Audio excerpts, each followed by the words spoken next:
Well, good morning. I think we've all been in the situation where we find ourselves walking through a grocery store or a hardware store looking for something that we use every day. Whether it be milk or light bulbs, we find ourselves in the aisle holding two different brands of the same item in our hand. Externally, they both look the same.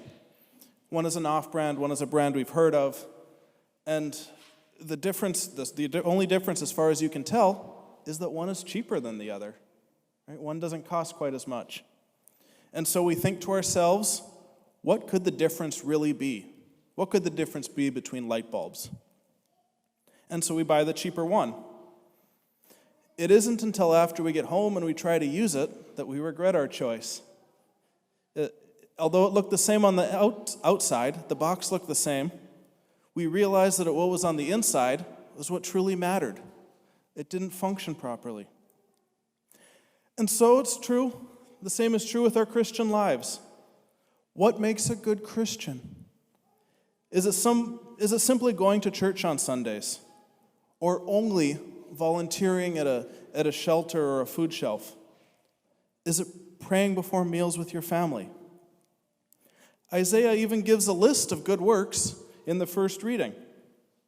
He speaks about feeding the hungry, sheltering the homeless, clothing the naked, and helping your neighbor. Later in the Gospels, Jesus even repeats this list in what the church calls the corporal works of mercy. And all of these things are incredibly important.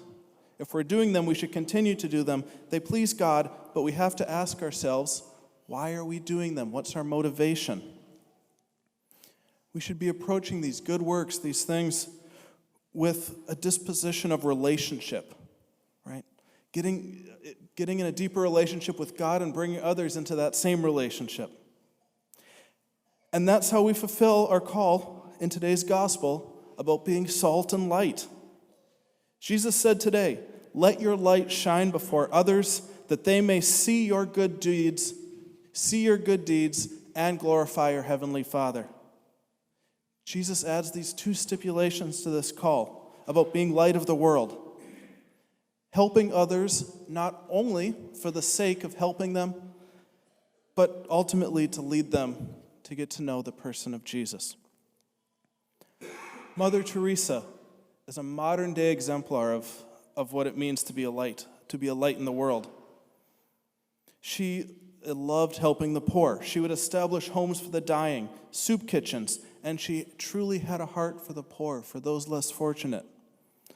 But she didn't feed people only to feed them. She wanted to bring as many people to heaven with her as she could. She used to tell her sisters, you can't bring Jesus, you can't bring the gospel to somebody who has an empty stomach. She is a perfect example of what it means to be a light to the world. She was a Christian before she was a social worker.